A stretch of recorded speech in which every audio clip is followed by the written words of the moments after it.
story you are about to hear is true.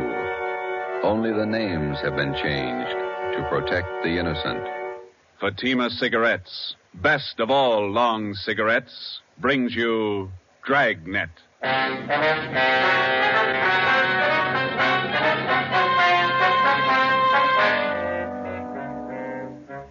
You're a detective sergeant. You're assigned to Narcotics Bureau.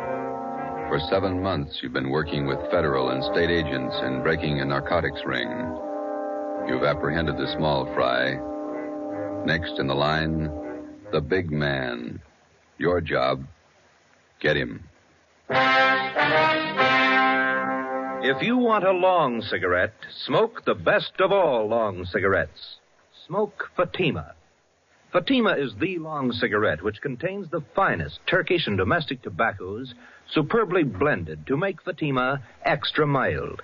And that's why Fatima has a much different, much better flavor and aroma than any other long cigarette. That's why Fatima has more than doubled its smokers coast to coast.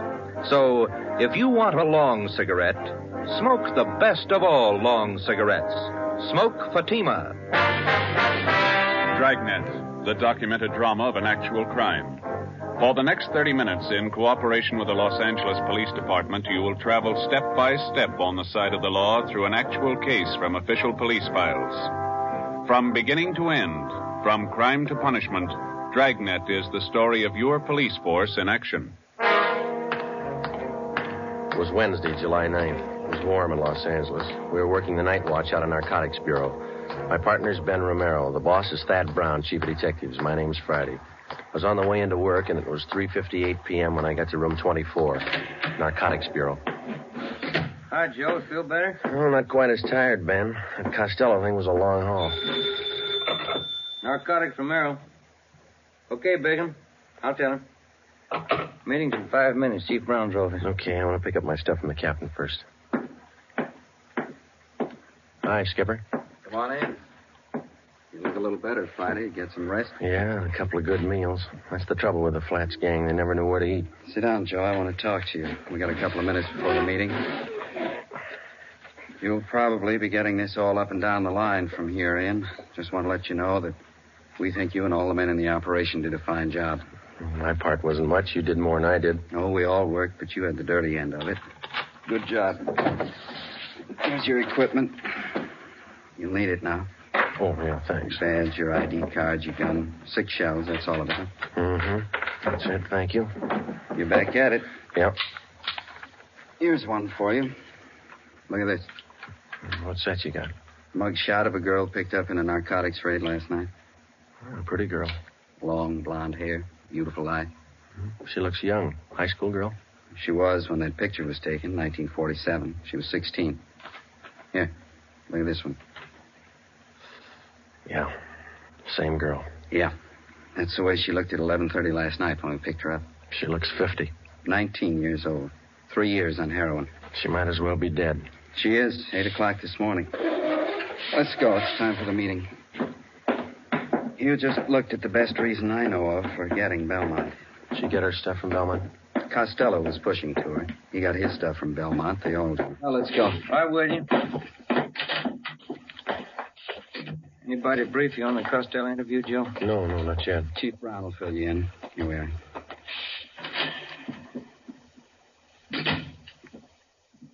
Chief? Gentlemen, come on in. You men all know each other. Oh, yeah. Hi, Craig. Captain White, I think you and your men know policewoman Caswell. Yes, sir. How are you, Florence? Hello. Miss Caswell, Inspector Virgil Beckner, State Narcotics. How do you do? Oh, yeah. Bill Craig, agent in charge, Federal Narcotics. Hello. How do you do? Before we get into the Belmont procedure, let's see how we stand on the Costello case. White, do you want to fill everybody in on the information we got from Ralph Costello? Yes, sir.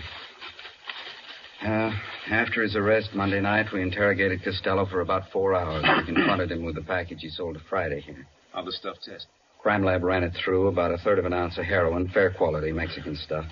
The man we picked up with Costello, Tony Morris, was questioned as well. He corroborated Costello's story. What'd you get from him?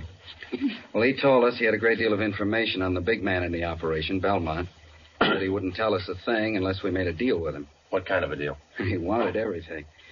But we finally agreed that the only thing we might possibly work out was his prison term. Mm-hmm.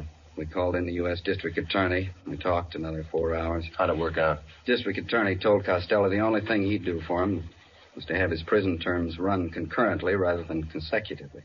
Not much to pay for what we got. Costello gave us enough to enable us to start moving on Belmont right away. We've had his M.O. confirmed. We've got a list of most of his pushers. Now we can get to him. Any definite plan, Chief? White and I have been talking over here with Craig and Beck. We worked out what we think might be a pretty good plan. Craig, do you want to lay out how your men are going to handle it from the federal end? We'll work from out of town to the center here. We'll check his contacts across the state lines. We've already traced his connections to the east, New York syndicate. We'll keep working that end. Beck, how about your state narcotics men? We'll work inside the state line here. We've already checked out part of his operations. We've located sources in San Francisco, Bakersfield, Fresno, as far south as San Diego, Lower California. We'll draw all those ends up tight. Keep moving. You fellows will both give us a hand if we need assistance. You bet. That's right. Fine.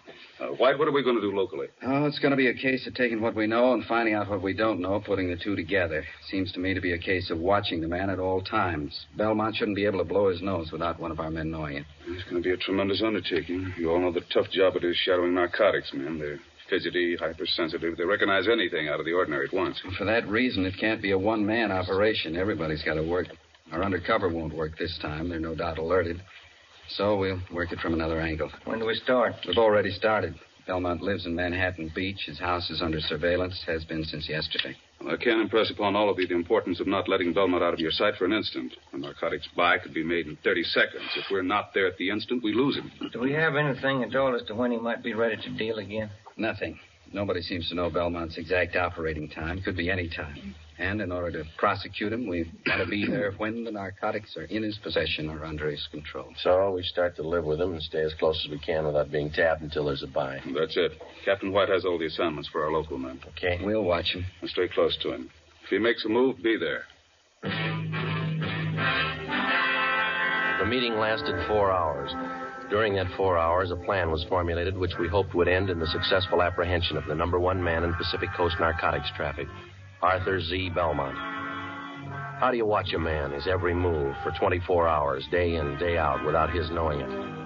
How do you watch a man whose very existence depends upon not being watched, who is expertly schooled in every trick and device of police surveillance, whose method of operation will change with the slightest disturbance of his daily routine, and if that M.O. changes, you've lost him? Thursday, July 10th, in the small Los Angeles suburb of Manhattan Beach, population 10,172. 3 very ordinary events took place. A public nurse began a house-to-house survey. She asked the simple question, have you ever been vaccinated for smallpox? She started canvassing 27 blocks from the home of Belmont. Policewoman Florence Caswell. 2 Japanese gardeners new to the city of Manhattan Beach began soliciting work. They started asking for jobs 38 blocks from the home of Belmont. Sergeant Ten Fujikuni and Patrolman John Kagawa. A team of surveyors driving a station wagon marked with the seal of Los Angeles County began taking linear measurements for the proposed enlargement of storm drains in the area.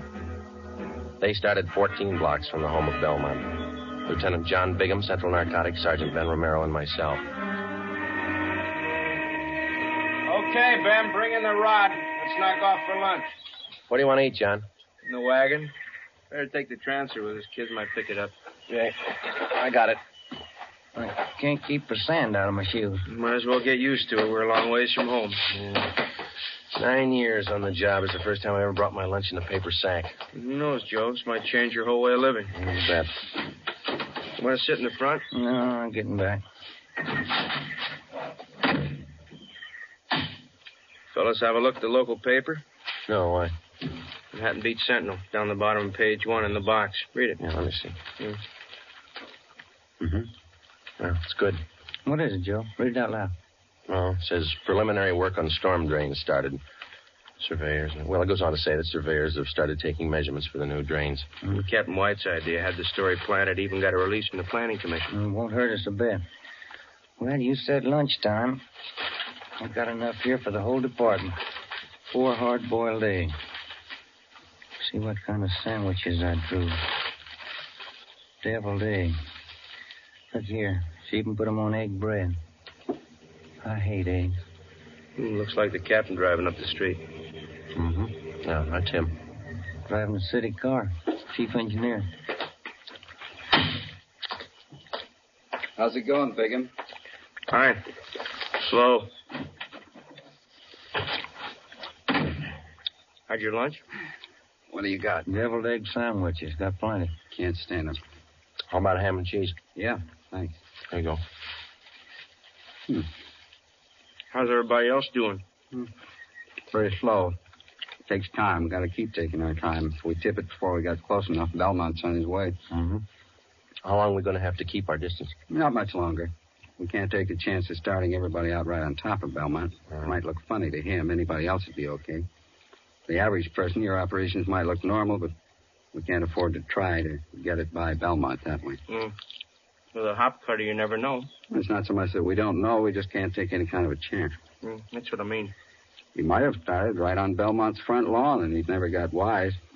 But we wouldn't want to risk it. Belmont been out of his house today? On the go quite a bit. Left his house at 9:13 a.m., went down to the ShopRite market, bought a half-pound of bacon, 2 dozen eggs, loaf of bread, whole wheat. Sergeant Hodges waited on him. He's clerking in the grocery department. Oh, yeah. Then he drove over to his neighborhood gas station, got a full tank of ethyl and 2 quarts of oil, 30 weight. Drove home, got back at 9:42. Are you still there? Yeah. About time you guys were back at it, huh? Right. Okay, Ben. You want to grab some of the gear? Yeah. Hey, Joe. Give me a leftover bread crust, will you? I'll give him to Seagull. Yeah, sure. Here you go. Well, foot by foot, we're getting closer to Belmont. Hope nobody tips it. Nobody should, unless you don't trust those gulls. We surveyed the city of Manhattan Beach for 5 weeks. Policewoman Caswell, posing as a nurse, continued canvassing. Everybody concerned with the job of standing watch over Arthur Z. Belmont carried out their routine day by day. Daily reports came in from everyone in the operation. These reports would be sifted at Central Narcotics and progress reports compiled for the use of those in the field on the Belmont case. All police cars, as well as city cars, such as we were employing, were equipped with 3-way radio communication. All personnel were in constant contact with one another. Wednesday, August 12th. It was the decision of Captain Lynn White that the idea of our posing as city surveyors had been exhausted. Further use of this could possibly arouse suspicion. Belmont lived at 1227 Ocean Avenue. 2 days before we were called off the surveying job, the city leased the private residence at 1216 Ocean Avenue. A van load of furniture was moved in. Drapes and curtains were hung. Regular deliveries of daily newspapers and milk were made to the house. To all outward appearances, the house was occupied by an average family. Actually, it provided another blind from which we could continue to observe Belmont. Shortwave radio equipment was installed in an upstairs room. Ben and I were assigned the night watch. Another car just stopped in front of Belmont's house. How many does that make? 3 cars. Just a minute.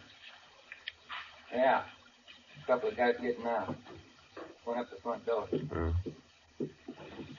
Where? Let me see, huh? Take a look. Watch curtain. Uh-huh. Yeah. Belmont answered the door. He's letting him in. Something's doing. What do you think? I don't know. You called Captain White, didn't you? Oh, an hour ago. Just after the first car pulled up. She'll park in the alley and come up the back way. I better check with everybody again. This portable seemed to warm up slower than our car radio. About the same. Here we go. Unit 140K to Unit 145K. 145K,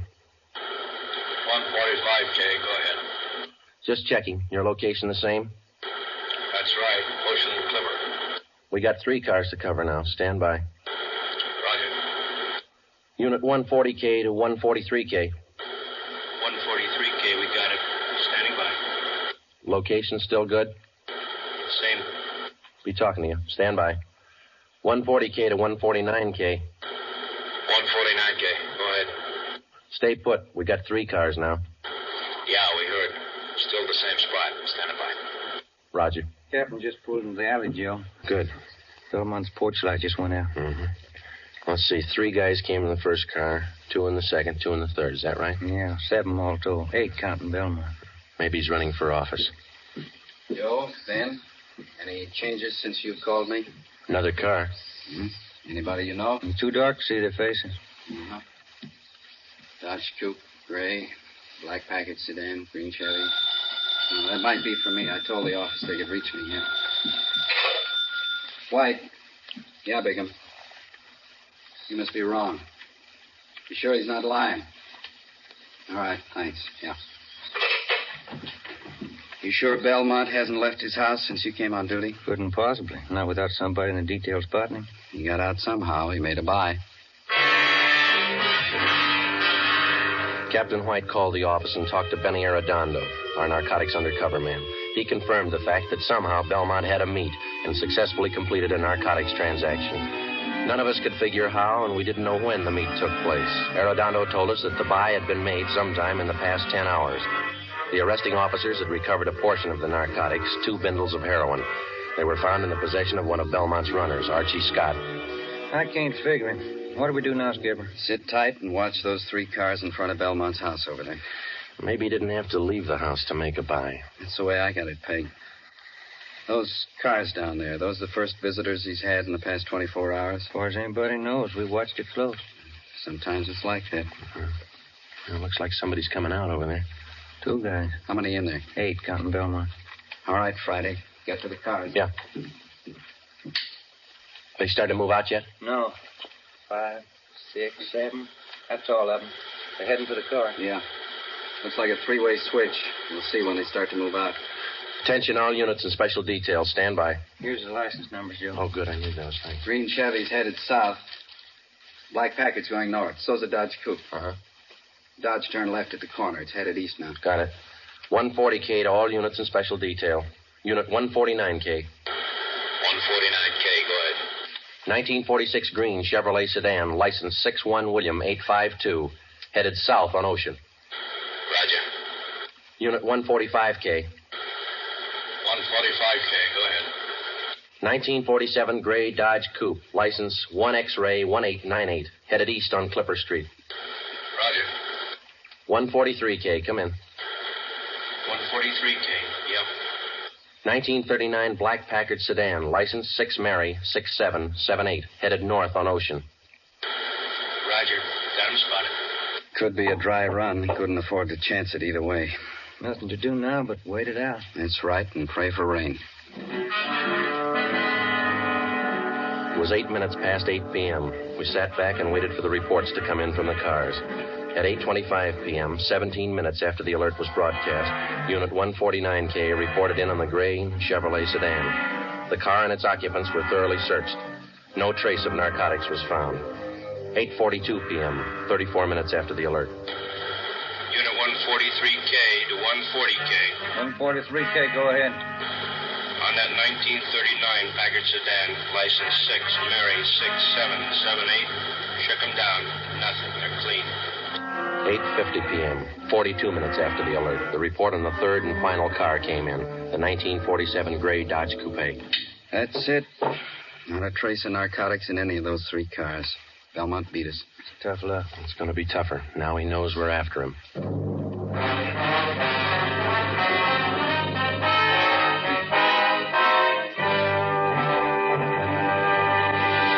You are listening to Dragnet, authentic stories of your police force in action.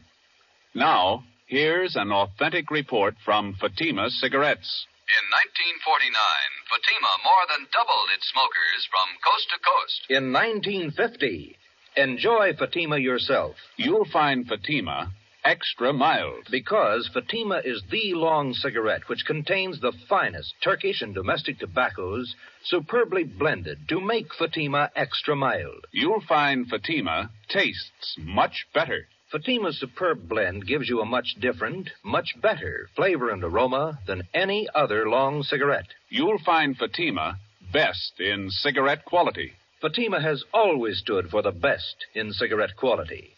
For a new year of greater smoking enjoyment, buy Fatima in the appealing golden yellow package. You will agree, Fatima is the best of all long cigarettes. The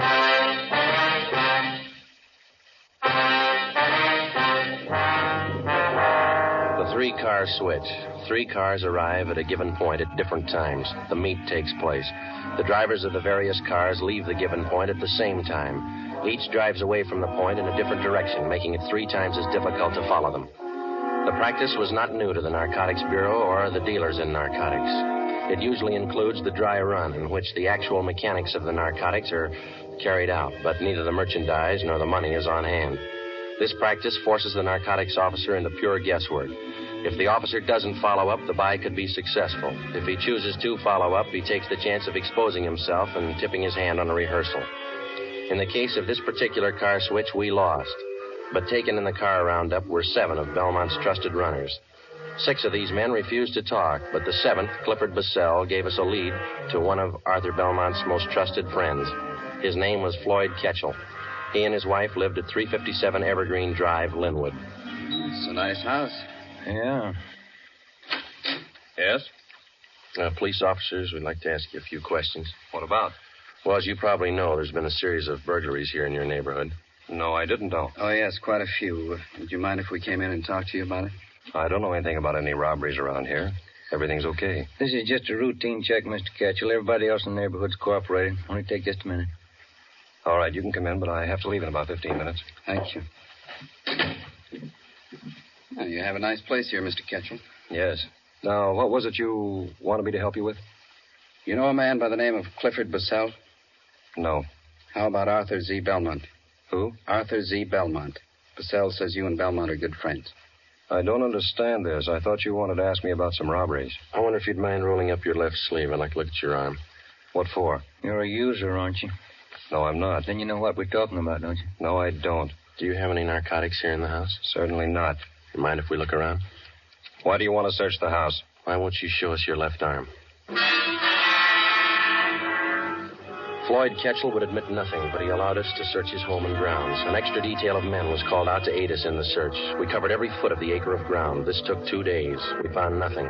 On the 3rd day, under the flooring of an upper bedroom of the Ketchel home, we found Ketchel's plant. He was using heroin.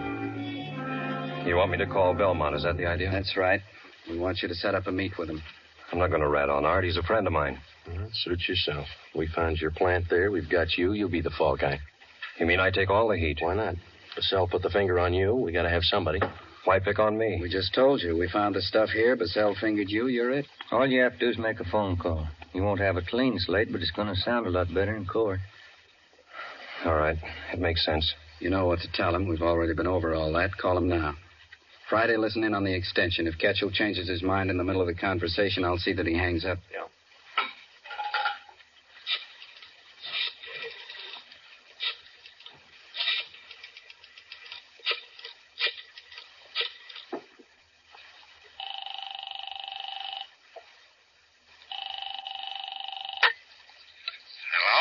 Hi, Art. Floyd Ketchel. Hiya, Ketch. Fine. How's Edna? She's fine, Art. Say, I got a friend on his way to Honolulu. Uh-huh. He wants to take a little package along. Gotta have it. You know him? Is he okay? Yeah. Old friend. You sure? Yeah. Have to be pretty careful. Got hit Wednesday night down the beach. Yeah? Who'd they get? Bissell and 6 guys from New York. Got off easy. It was a dry run. I didn't know that. Nothing in the papers. Hasn't hit yet. It will. How much do your friend need? Going to be in the islands for quite a while, so there's a couple ounces should do it. You got the money now? He's good. Can you swing it tonight? Boat leaves from San Francisco day after tomorrow. Hasn't got much time, has he? Okay, you want to pick it up? Yeah. All right if I bring him along? I want you to meet him. Good customer. If you're sure about him, yeah. 8:30 at the store. We'll be there, Art. 1,100 cash. Yeah. Better be okay, Ketch. He is. Better be. I had one dry run this week. I can have another. 3:22 p.m. We took Mr. and Mrs. Floyd Ketchel back to Central Division, where they were booked on suspicion of violation of the State Narcotics Act. 4 p.m. We met in the office of Chief of Detectives Thad Brown. You need $1,100, is that right? Yeah, that's right. How much was in the Secret Service fund? $223. Allotment for this month's all gone. Well, where'd you get the rest of it? Haven't got it all yet. Romera's the banker. How you got it figured, Ben? Well, let's see. I got it all written down here. First off, we got $223 cash. And these fellows all gave us their personal checks. Jack Donahoe and Robert gave us $200. Johnny Bacon put up $100. And Captain White's in for $150. Joe put in $35, and 22's all I could swing. That's $720. You need $380, right? Yeah, that's the way I got it figured. Okay, I think I can make up the rest. How about Wynn's Cadillac? He loan it to you? He's out getting it washed. It's 41, isn't it? Yeah, sedan. A little old, but it looks good when it's washed. Flashy. Oh, that's what you need. You going to make the buy, White? Yeah. Ketchell will be with me. Okay, so I'll hear $1,100. Yeah, we've only got one hitch. It's 5 o'clock and the banks are closed. Yeah? Not much time to run around getting checks cashed. It was 5 p.m. We had 3 hours to cash $720 in personal checks. We split up and covered every possible place in the city where we were known and where we knew they would cash them. By 7:45 p.m., we had the $1,100 in cash. The serial number on each bill was listed and the money turned over to Captain White. The scene of the meet was a hardware store on East 9th Street, which Belmont used as a front. Belmont's hardware was located in a small neighborhood shopping district. On Friday nights, the stores remained open until 9 p.m. Promptly at 8:30, Captain White and Floyd Ketchell pulled up in front of the store and went in. Ben and I waited in our car a half a block down the street. It was 8:35. There they are. They're coming out. Must have made the buy. Starting the car. Here they come. Watch for the skipper's signal, huh? Yeah. There it is. Let's go. Okay, pull over here. Come on.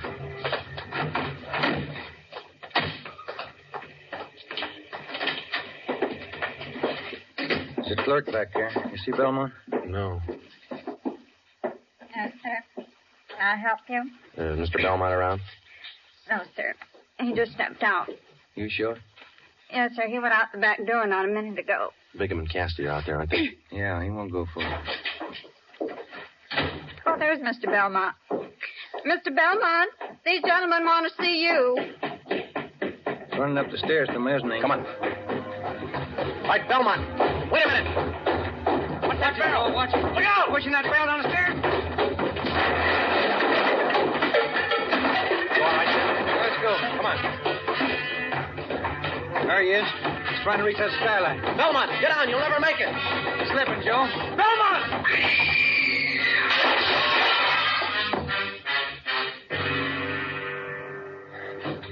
Come on. He didn't do that showcase any good.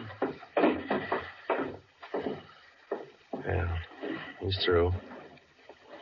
Piece of that glass right through him.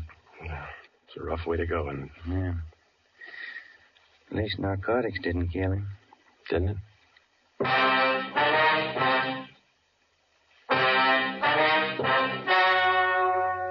The story you have just heard was true.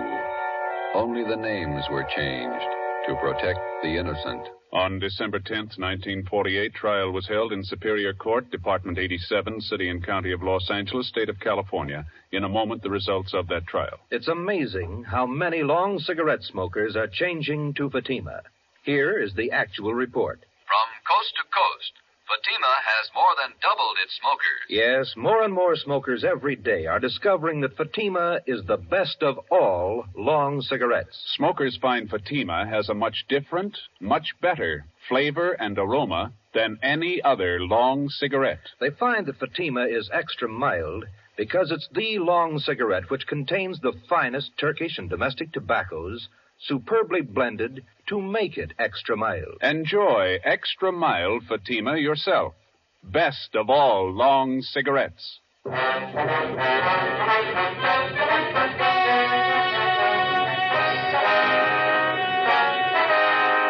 12 members of Arthur Z. Belmont's narcotics gang were finally rounded up by federal, state, and local authorities. All 12 were tried and convicted of violating the Harrison Act and the State Narcotics Act. They received sentences as prescribed by law and are now serving their terms in state and federal penitentiaries. You have just heard Dragnet, a series of authentic cases from official files.